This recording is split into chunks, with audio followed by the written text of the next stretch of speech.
Good morning friends. कल के video में आपका बहुत अच्छा रिस्पॉन्स मिला, इसलिए मैं आज वापस आपके सामने उपस्थित हूँ। देखिए, कल के वीडियो में अपन ने वैदिक गणित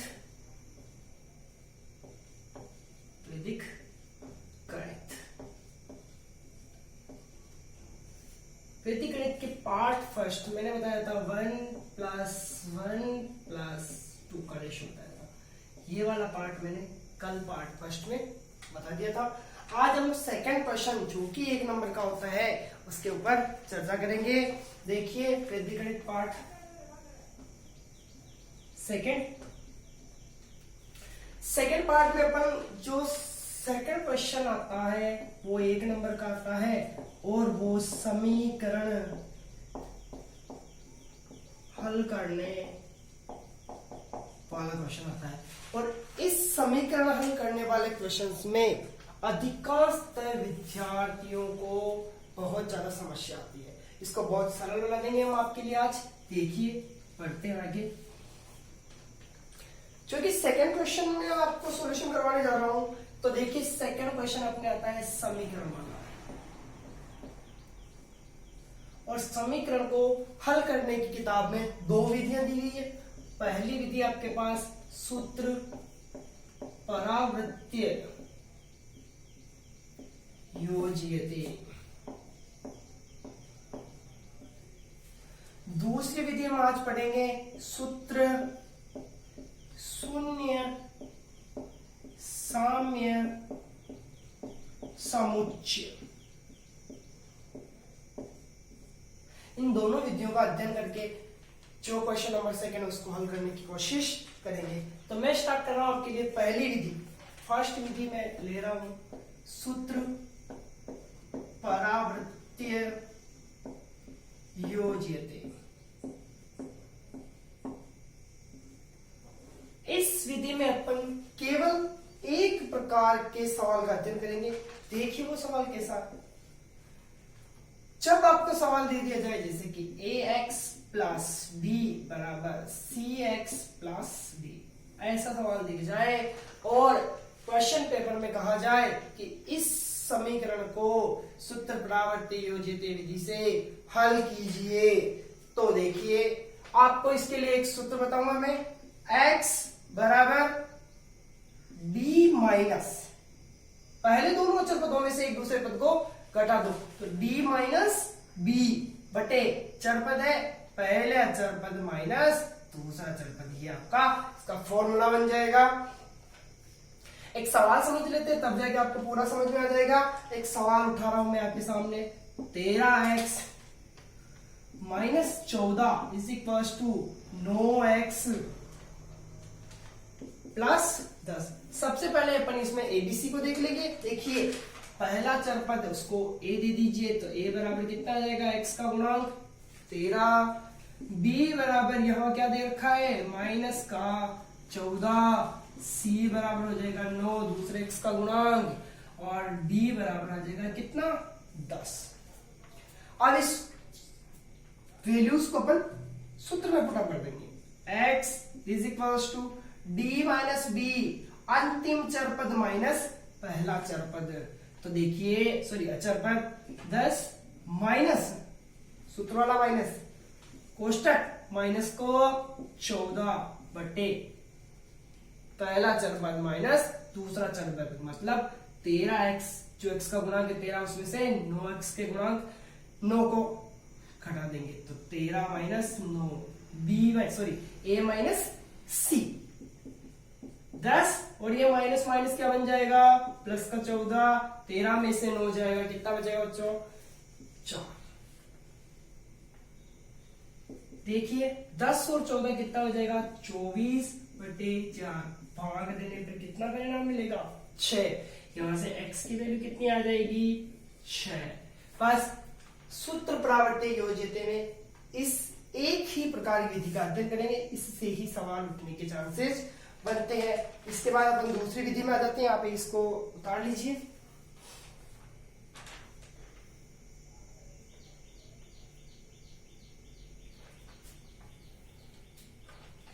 इस पर आधारित एक और सवाल देख लेते हैं। क्योंकि एक सवाल और देख लेते हैं। देखिए दूसरा सवाल बता रहा हूं,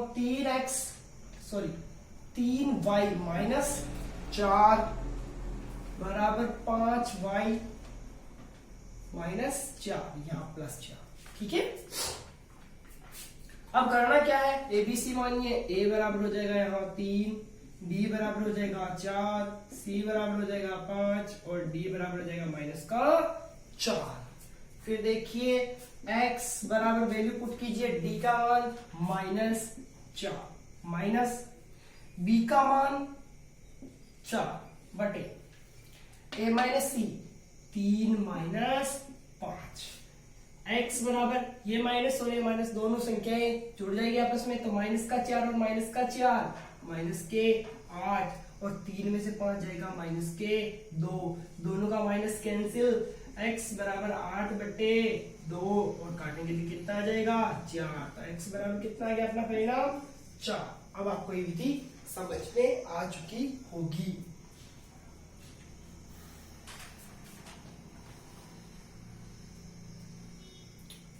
नेक्स्ट क्वेश्चन की तरफ बढ़ते हैं। अगला क्वेश्चन देखिए आप, इस विधि पे आधारित एक और क्वेश्चन बता देता हूं मैं आपको,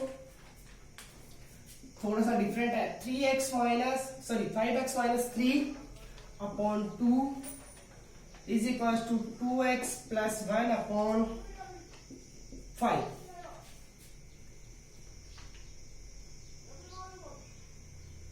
सॉरी, ये दूसरी विधि का सवाल है, अगली विधि में पहुंचते हैं।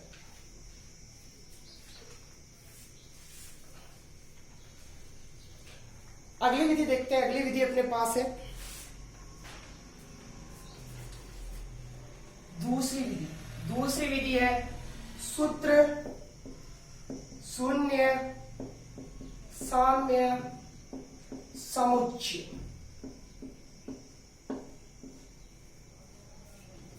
इस विधि में आपको मैं 4 प्रकार के सवाल बताऊंगा, उन 4 प्रकार आसानी से आप सीख जाओगे। पहला प्रकार देखते हैं, इसमें कोई सूत्र नहीं होगा। देखिए पहला पद है, पहला तरीका देखिए, प्रत्येक पद में समान खंड हो तो। देखिए अगर समान खंड हो तो उस खंड को अपन 0 के बराबर रख देंगे। इसे समझ में नहीं आएगा, सवाल देखिए पहला, जैसे कि मैं उठा लेता हूं 12x प्लस 3x प्लस बराबर ये 4x प्लस 9x, कुछ भी रख सकते हैं। अब इन सभी में समान खंड कौन सा आ रहा है, x यहां पर भी आ रहा है, x यहां पर भी आ रहा है, x यहां पर भी और x यहां पर भी आ रहा है। तो क्या कहा गया है कि प्रत्येक पद में अगर कोई खंड समान हो, x x और x और x, ये खंड समान है, इस खंड को 0 के बराबर रख दीजिए, तो x बराबर क्या हो जाएगा आपका आंसर 0। बस शर्त ये है कि प्रत्येक खंड में x आना चाहिए या कोई ना कोई खंड आना चाहिए, उस खंड को क्या कर देंगे 0 के बराबर रख देंगे। दूसरा तरीका देखते हैं इसका। पहला तरीका आप देख चुके हो, प्रत्येक पद में समान खंड हो तो उस समान खंड को 0 के बराबर रख देना है। दूसरा तरीका देखिए इसका, दूसरा तरीका इसका सवाल का देखिए,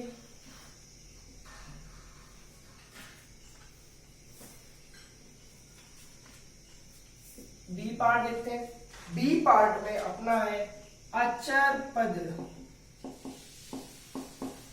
पदों का योग, अचर पदों का या तो योग या गुणा, अचर पदों का योग या गुणा समान होने पर देखिए कैसे होगा। एक सवाल के तरीके से समझाने का प्रयास करता हूं।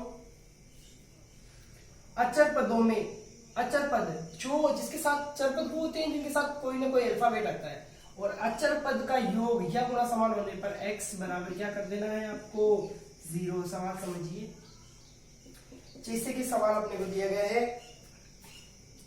x प्लस 3 कोष्टक प्लस x प्लस 5 प्लस 4 बराबर 2 कोष्टक x प्लस 6।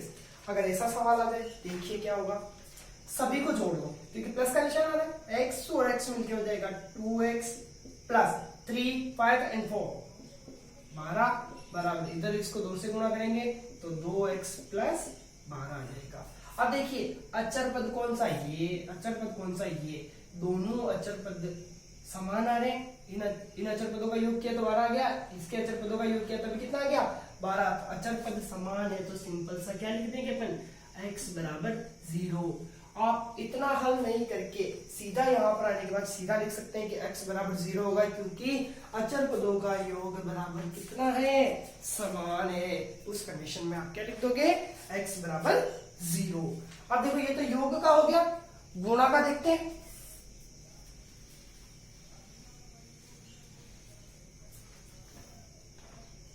गुणा में देखिए आपको दूसरा सवाल बता रहा हूं मैं आपको गुणा का, x plus 1 x plus 9 is equal to x plus 3 और x प्लस 3। इस कंडीशन में देखिए 9 को 1 से गुणा करेंगे, अचर पदों का बता रहा हूं मैं, क्या लिखा है यहाँ पर, अचर पद, अचर पदों का आपस में गुणा करेंगे कितना आ जाएगा 9। इधर भी अचर पदों का गुणा करेंगे कितना आ जाएगा, 3 को 3 से मल्टीप्लाई करेंगे 9, और सीधा यहाँ पर 9 और 9 बराबर है तो x बराबर आप कितना लिख दोगे 0, और कारण के साथ नीचे लिख दीजिएगा कि अचर पदों का गुणा समान होने पर x बराबर कितना हो जाएगा 0। ठीक है, आगे बढ़ते हैं। ये आपका दूसरा पार्ट कंप्लीट है। फिर तीसरा तरीका देखिए सूत्र शून्य सामने समुच्चय।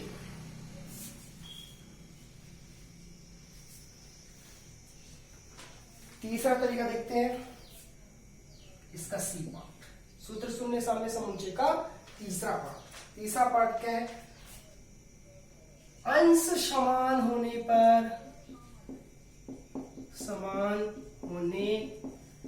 पर हरों का योग शून्य के बराबर।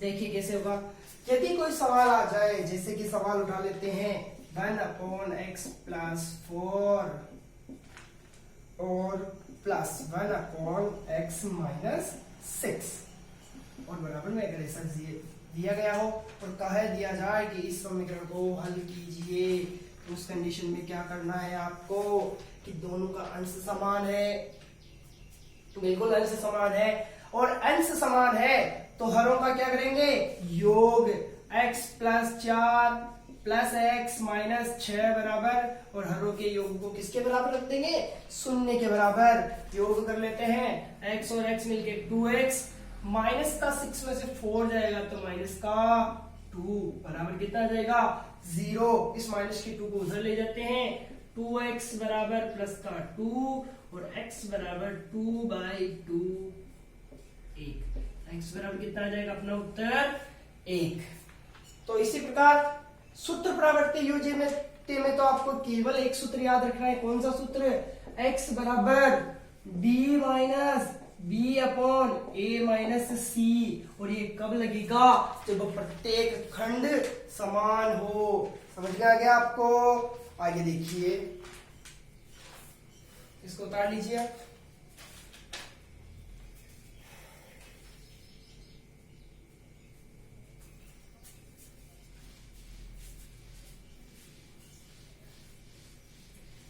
हम अपन इन सारी विधियों पे एक एक सवाल कर लेते हैं। और देखिए पहला सवाल हम ले रहे हैं, जैसे कि क्वेश्चन आ जाए आपके पास,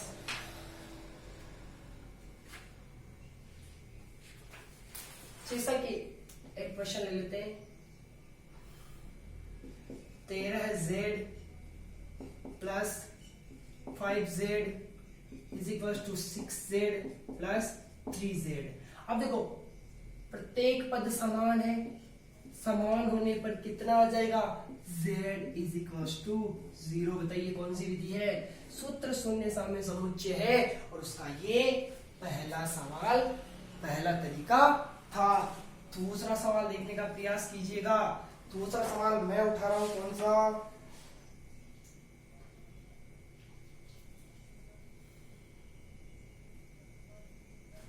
दूसरा सवाल ले लेते हैं, 2x plus 1 plus X plus 3 is equal to 5x plus 4। बताइए क्या होगा। देखिए अचर पदों का योग करके देख लीजिए, सिंपल सा 1 और 3 कितना हो गया 4। उधर भी कितना आ रहा है 4, दोनों पक्षों में 4 और 4 आ गया। और जब अचर पद समान हो तो उस कंडीशन में x बराबर कितना बन जाएगा 0। ये भी सूत्र शून्य साम्य समुच्चय का सेकंड मेथड था। और थर्ड मेथड का एक और सवाल देख लेते हैं।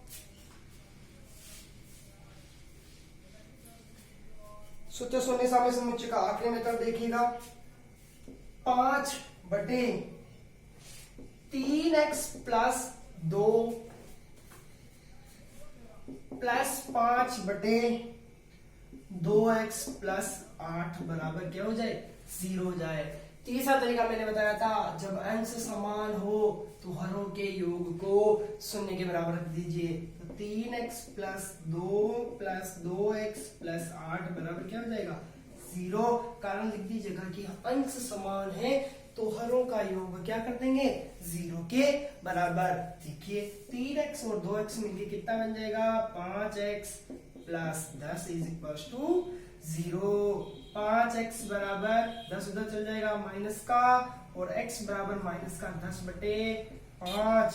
x बराबर कितना आ जाएगा माइनस का 2।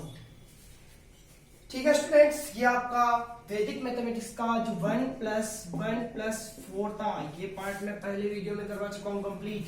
ये पार्ट आज आपके 4 तरीकों में खत्म हो गया। इन 4 तरीकों का कोई भी सवाल मत छोड़िएगा, सारे के सारे सवाल दोहराने की कोशिश करिएगा। और अंतिम पार्ट, सॉरी 2 नंबर का था, अंतिम पार्ट अपना अगला वीडियो में रहेगा। वो आता है आपका पेपर में 11वां प्रश्न, और वो आएगा आपका घनमूल या भाग।